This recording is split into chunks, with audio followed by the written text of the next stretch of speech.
Welcome to the Ideal Investor Show. This is the podcast where we help you challenge your mindset and discover where you are. Tired of stories about other people's success?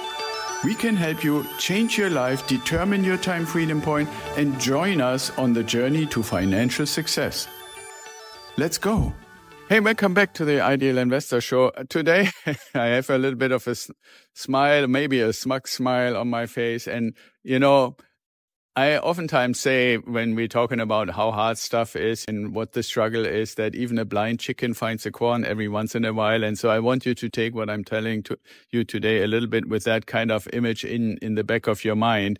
And make me the blind chicken, right? I do believe that I'm maybe a one-eyed chicken and not completely blind, but I, just like anybody else, have to admit that I don't have the ability, no crystal ball or anything like that, to predict what the market is doing and where it's going. And especially in the last, I would say, 5 years or so, with COVID and all the other stuff going on and with the crazy spending and increases in debt and so forth, I believe it's gotten harder and harder to predict what the impact of all these different things that we thought to be impossible and nobody ever even dared to do them. Think about this for a moment. $3.5 trillion in additional debt are being created in 2024 alone just by the US government, right? I mean, it's just crazy. And that's just one little number where you can say, okay, well, that's like a crazy number.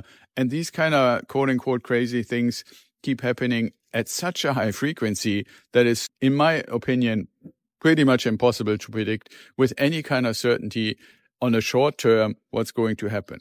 But I want to report to you something, because you know that when we're talking about the diversification of our portfolio, yes, we want to have 70% residential real estate, and I'm the one who desperately wants to help you if you haven't already started to get into that. So just as a little side note, go to idealinvestorshow.com, find the button to book a call, and let's have a conversation so you can get started and get on the journey.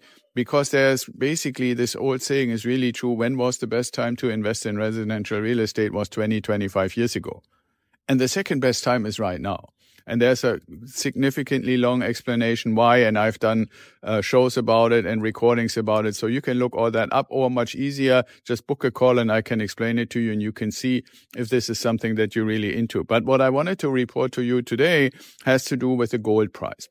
And in our diversified portfolio, as you know, we have 70% residential real estate, 10% gold, silver, Bitcoin, and then 10% in stocks and 10% in cash. That's how it breaks the 100% and how we invest, so vast majority in real estate.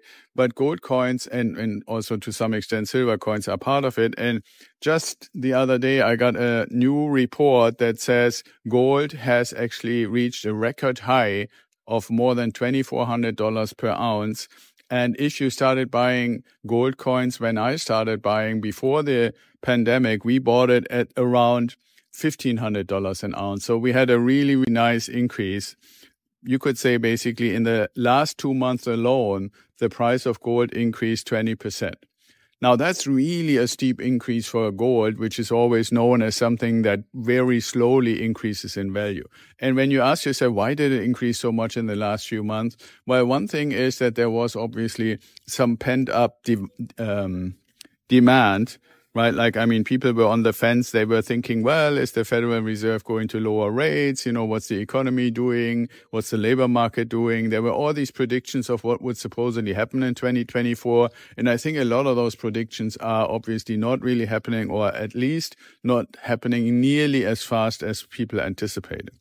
The other thing is, why does the price of anything go up? And that is typically supply and demand in general terms. And what I mean by supply and demand, when you look at the situation in the world, I don't want to get in any way political or stuff like that, but for several years now, we have this war between Russia and Ukraine. The Western countries, the United States, Europe, and so forth, have taken a position clearly on the side of Ukraine, and other, like China and other countries, some other countries have taken the Russian position, or at least have not really added to the sanctions. And the vast, vast majority of the world, like the other 180 or so countries, have said, we stay out of it. We are neutral. Then And you have probably seen this in the news. We also have this war between Israel and Palestine and Gaza. And now Iran is actually getting involved in that. And then there's a war in Yemen. And all these wars actually generate uncertainty, especially when it comes to things like oil and gas. Because that whole region there, Russia is one of the largest oil providers. Iran is a significant oil provider. And that whole Middle Eastern region is basically where the vast majority of oil is coming from. And you may have seen that oil prices have actually gone up from like the low 70s to like $85 to $90 a barrel by now. So that percentage-wise is a significant increase. But what I'm getting at, how does that impact gold and why did it impact gold, is that the governments always look, and the central banks in governments and countries always look at how do we actually protect ourselves.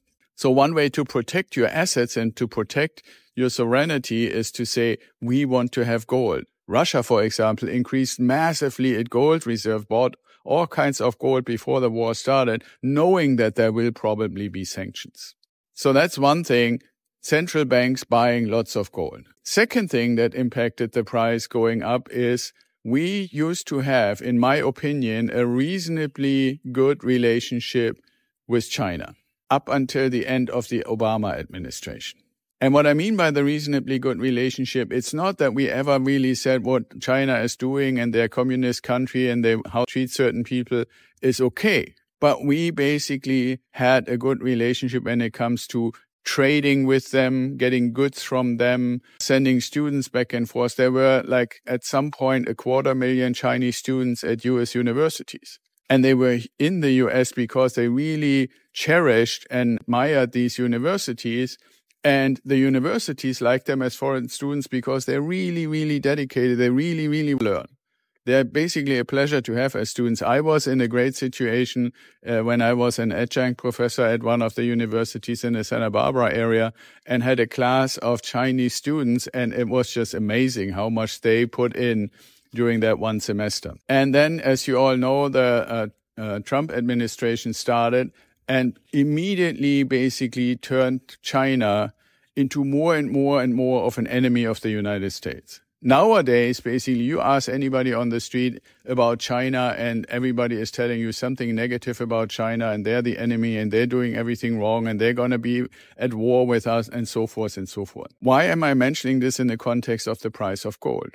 When we still had that good relationship, the Chinese, because they also saw the benefits of that good relationship, used to buy US Treasury bonds, basically financing our debt. Because the way we bring new money into the world is we're issuing treasury bonds to the world. Anybody can buy them, which then increases the amount of dollars in circulation. So when you have a good relationship, you don't mind buying somebody else's treasury bonds. That's what happened. Well, when we started turning China into the enemy, at that point when it started, they had $1.3 trillion in US treasury bonds. And when we declared them more and more into an enemy, they said, well, why should we keep treasury bonds of those who claim that we are their enemy, even though we don't believe we are their enemy? But that's what they tell the world every day in every media you can go. So what did China do? And they're still doing it. They started to say every time a US treasury bond runs out, like a 2-year bond, a 3-year bond, a 10-year bond, every time one runs out, we are not going to replace it with a new one. We're going to buy gold instead. So because of them buying gold instead of buying US Treasury bonds, that increased the demand. The third thing that you may have heard about is BRICS. And I have done certain episodes about BRICS.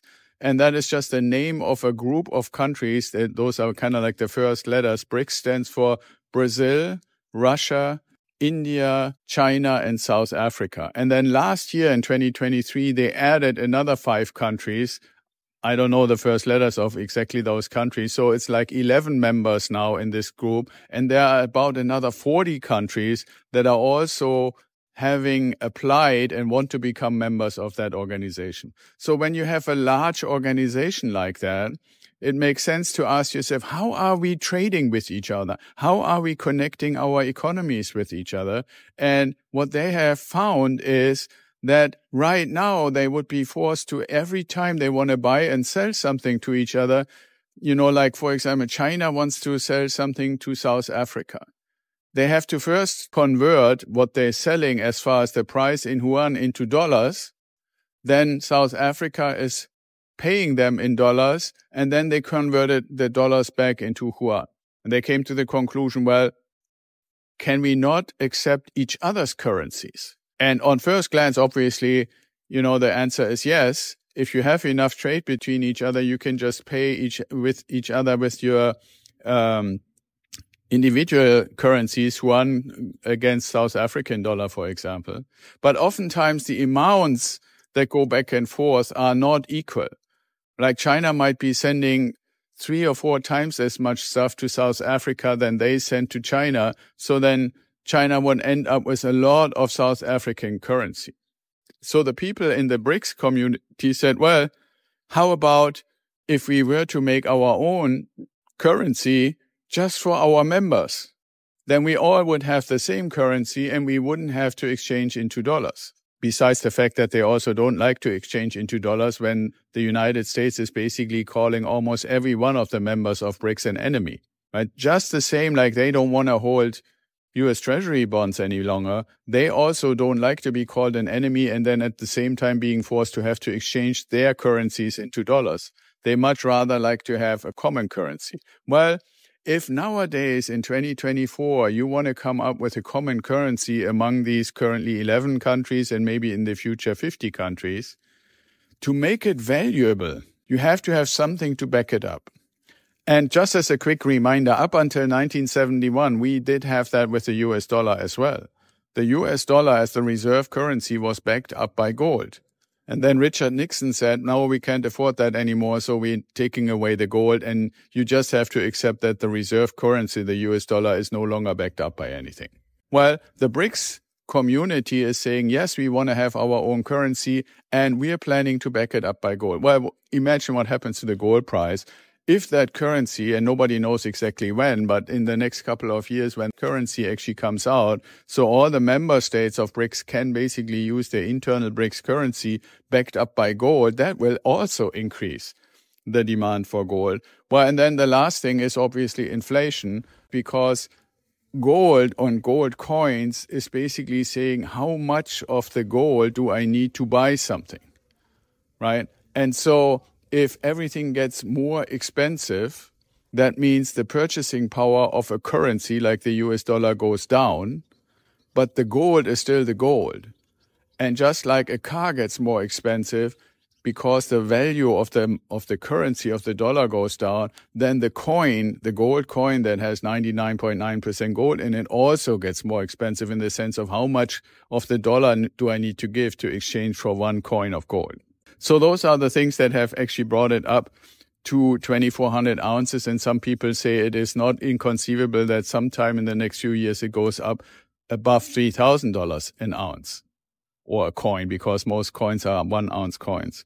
One little thing I want to also leave you with, because this falls into the context of diversification. And you know that I said 70% is real estate, and then we have 10% gold, silver, and Bitcoin, and then stocks and cash. If you compare, okay, would I be better off if I had, for example, started around the pandemic to say, okay, should I get stocks or should I get gold? And it's kind of interesting if you look, I looked up the data from April 2020, which was kind of like around the low point in the stock market. If you had bought the same amount of value, like in dollars, $10,000 or $100,000 worth of stocks and $100,000 gold, and I'm taking stocks as the S&P 500. So you would have basically bought an index fund for the S&P 500. That went up between April 2020 to like April 2024 by 76%. And gold with this recent jump went up by 81%. So both of them went up about the same, which is really, if you think about it, pretty rare. Normally in the past, like, I don't know, hundreds of years, we had it when gold went up a lot, stocks went down. When stocks went up a lot, gold went down a little or stagnated. So right now we are in this kind of unusual time where both in the last 4 years, stocks and gold went up almost the same amount. And if you had both, like I said in our diversified portfolio, 10% gold, silver, Bitcoin and 10% stocks, both went up. So much the better. So I wanted you to be aware of it. Keep an eye on how the gold price is developing. And gold, by the way, is one of those things where you really never have to say, is it too late or is it the right time or anything like that. Gold is something like a reserve. You buy a little bit on a regular basis and just put it away. And it's there as a reserve. It's not something that you trade. It's not something that you go to the bank and say, oh, I bought it last month, now I want to sell it again or anything like that. So I just wanted you to be aware it's been a pretty good ride. And we are allowed to celebrate when we have something good happening to us. So with that being said, be well, stay safe, and I talk to you tomorrow.